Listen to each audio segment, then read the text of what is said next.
Hello बच्चों, कैसे हैं आप लोग। आई होप आप सब घर पे आराम से और ठीक होंगे, सब सेफ होंगे कोरोना वायरस की इस महामारी में। Stay home stay safe. हमारा सेकंड चैप्टर चल रहा है, ज़रा फिर से बताओ। आज हम इसका बुक वर्क करेंगे। हमारा फर्स्ट क्वेश्चन है, नीचे दिए गए प्रश्नों के उत्तर दीजिए। ये बहुत ही शॉर्ट क्वेश्चन है, इनके छोटे छोटे एक दो या फिर एक लाइन के या फिर एक वर्ड के ही आंसर हैं, कुछ वर्ड्स के ही आंसर हैं, इसलिए हम इन्हें बुक में ही करेंगे। बूढ़े आदमी के खेत में कौन सी फसल खड़ी थी। हमने जैसा कि चैप्टर में पढ़ा, बूढ़े आदमी के खेत में मटर की फसल खड़ी थी। बूढ़े ने क्या निश्चय किया। चोर को पकड़ने का निश्चय किया। बूढ़े के खेत में मटर की फलियां खाने कौन आता था। ऐरावत हाथी आता था। हाथी ने मटर की फलियां खाकर पानी कहाँ पिया। पोखरी में। हाथी किसका था। किसका था। इंद्र का। जो देवताओं के राजा इंद्र हैं, उनका जो सवारी है उनकी, वो ऐरावत हाथी को मानी जाता है। तो किसका हाथी था वो। देवताओं के राजा इंद्र का। वह कहाँ से आया था तथा उसका नाम क्या था। हमने इस लास्ट क्वेश्चन का उसका क्या नाम था इसका आंसर पहले दे दिया। इंद्र का ऐरावत हाथी, क्या नाम था उसका। ऐरावत। कहाँ से आया था। स्वर्ग से आया था। नेक्स्ट देखिए, फिलप्स, खाली स्थान भरिए।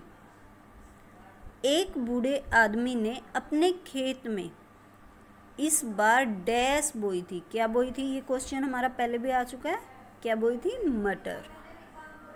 ऐरावत ने पहले मटर की खूब सारी फलियां खाई और फिर डैश में पानी पीने गया। कहाँ गया था। पोखरी में।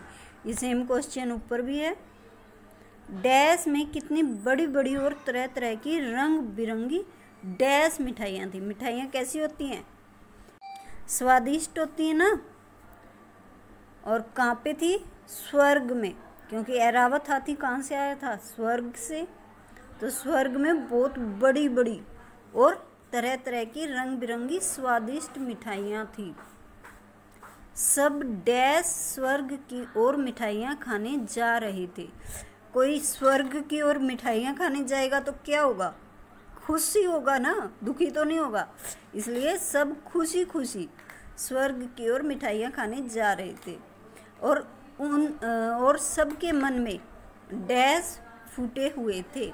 जब कोई बहुत खुश होता है तो ऐसा कहा जाता है, मन में लड्डू फूटना। ये एक मुहावरा है जिसका यहाँ पे प्रयोग किया गया है। सबके मन में लड्डू फूटे हुए थे। ऐसा नहीं है कि उनके दिल में सच्ची में लड्डू थे येलो कलर के। ऐसा नहीं है। जब किसी चीज़ की बहुत ज़्यादा इच्छा होती है, बहुत खुशी होती है, तब मन में लड्डू फूटना, ऐसे मुहावरे का प्रयोग किया जाता है। तो ये उसी का प्रयोग किया गया है कि उनके मन में बहुत सारे लड्डू फूटे हुए थे। नेक्स्ट देखते हैं। बूढ़े ने जैसे ही अपने दोनों हाथों को फैलाकर बच्चों के प्रश्नों का उत्तर दिया, वैसे ही उसके हाथ से हाथी की डैश छूट गई। हमने लेसन के लास्ट में पढ़ा था ना कि बूढ़े ने जैसे ही दोनों हाथ फैलाकर और बच्चों को जवाब दिया कि वहाँ पे इतनी सारी मिठाइयाँ होंगी, वैसे ही उनके हाथ से हाथी की पूंछ छूट गई और सब लोग नीचे गिर गए। हाँ जी, नेक्स्ट क्वेश्चन है हमारा, किसने कहा और किससे कहा और क्यों कहा। ये हमारे लेसन से रिलेटेड क्वेश्चन होते हैं कि जो हमने लेसन पढ़ा है वो आप लोगों को उसकी बातें, वो चैप्टर पढ़ा हुआ कुछ समझ में आया है, उसकी कुछ चीज़ें याद भी हैं या नहीं। ये आपकी मेमोरी चेक करने के लिए क्वेश्चंस बनाए जाते हैं कि अगर ये लाइन दी जाए तो यह बात है, तभी तो ऐरावत गजराज आकाश से धरती पर मटर खाने और पोखरी से पानी पीने आया है। तो हमने लेसन में ये सेंटेंस जरूर पढ़ा है। तो आपको ये याद है कि ये कहाँ पे आया था, ये सेंटेंस, ये वाक्य कहाँ आया था और किसने कहा था और किसके लिए कहा था। तो चलिए हमने इसके आंसर्स लिख दिए हैं ताकि आपको इजी हो जाए, लेकिन लेसन्स को ध्यान से पढ़ना चाहिए क्योंकि लेसन के बीच से ही आपके क्वेश्चंस निकलते हैं। तो ये सेंटेंस बूढ़े आदमी ने कहा था और किससे कहा था? अपने आप से, कि वो उसने ऐरावत को देखा तो उसने अपने आप से ये बात कही थी। और क्यों कहा? क्योंकि स्वर्ग में तो मटर के खेत होते ही नहीं है। बाबा जरा फिर से बताना कि स्वर्ग में कितनी बड़ी बड़ी मिठाइयाँ रखी हुई हैं। किसने पूछा था? बच्चे ने, क्योंकि ये क्वेश्चन है ना, तो किसने पूछा? बच्चे ने। किससे पूछा? बूढ़े से। क्यों पूछा? क्योंकि बच्चे से पूछे बगैर रहा ही नहीं गया। हाँ जी, नेक्स्ट हमारा क्वेश्चन है टिक क्रॉस, यानी कि सही सेंटेंस के सामने सही और गलत के सामने गलत का निशान लगाना है। एक बूढ़े आदमी ने अपने खेत में गाजर बोई थी। वैसे तो बूढ़ा आदमी खेत में कुछ भी बो सकता है, कुछ भी उगा सकता है, लेकिन हमें ये सही या गलत कैसे पता चलेगा?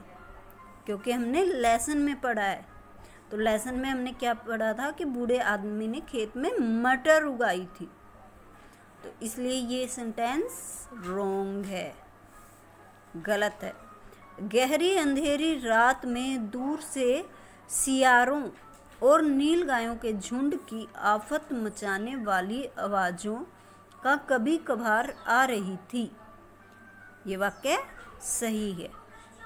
स्वर्ग से ऐरावत हाथी बूढ़े के खेत में मटर खाने और पोखरी से पानी पीने के लिए आया था। सही है। नेक्स्ट, स्वर्ग में भी मटर के खेत थे, पर वहाँ की मटर की फलियाँ छोटी न होकर लौकी के बराबर बड़ी थी। ये बात गलत है। क्यों? क्योंकि लेसन में ऐसा कुछ भी नहीं दिया गया है।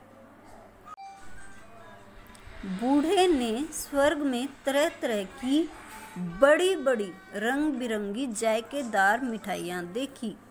सही, ये बात सही है क्योंकि हमारे लेसन में दी गई है।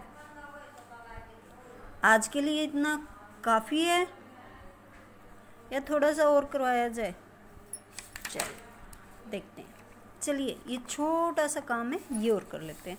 इसके लिए आप पेज नंबर नोट कर लीजिए 24। हमने पहले किया है पेज नंबर 22, 23 के टिक क्रॉस, और अब हम कर रहे हैं 24।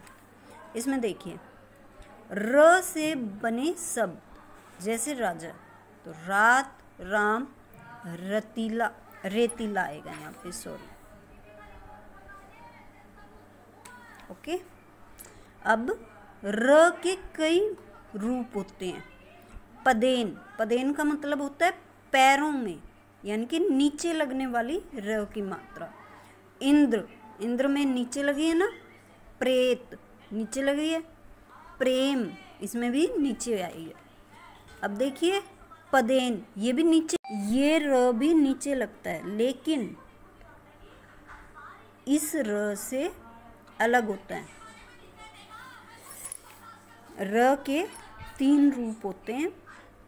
2 होते हैं पदेन, एक होता है इस तरह का र, और एक होता है इस तरह का र। ये वाला र हम ड, ट और इस तरह के शब्दों के नीचे लगाते हैं, और बाकी सभी शब्दों के नीचे ये वाला र लगाया जाता है।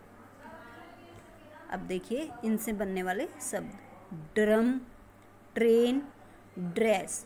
अगर आप और कोई वर्ड इनसे बना सकते हैं तो वो आप लिख सकते हैं यहाँ पे, वो रॉन्ग नहीं होगा। नेक्स्ट देखिए, रेफ, रेफ का मतलब होता है ऊपर, ये इस तरह लगता है, जो शब्दों के ऊपर लगता है। नर्स, इन शब्दों में एक बात और होती है, जिस अक्षर के ऊपर र लगेगा उससे पहले उसकी साउंड आती है। जैसे पूर्व, व के ऊपर लगा है तो वो से पहले साउंड आएगी। कर्ण, र अण के ऊपर है तो उससे पहले साउंड आई, कर्ण। ओके, आज के लिए इतना काफ़ी है। Have a nice day. And one more thing I want to say that बेटा, आप लोगों की 5th क्लास है, कोई छोटी क्लास नहीं है। तो मैं ये कहना चाहूँगी, जो भी वर्क आप बुक में या नोटबुक में करते हैं, फर्स्ट थिंग आप सारा काम नीट एंड क्लीन करेंगे। सेकंड थिंग, आप लोग जितना वर्क करते हैं अगर आप उसको साथ के साथ लर्न करेंगे। अब ये फिलअप्स हैं, इनको लर्न करना मुश्किल नहीं है, शॉर्ट क्वेश्चन है, मुश्किल नहीं है। तो इनको अगर आप साथ के साथ लर्न करेंगे तो आपको बाद में दिक्कत नहीं आएगी। Right neat and clean and learn properly. Have a nice day.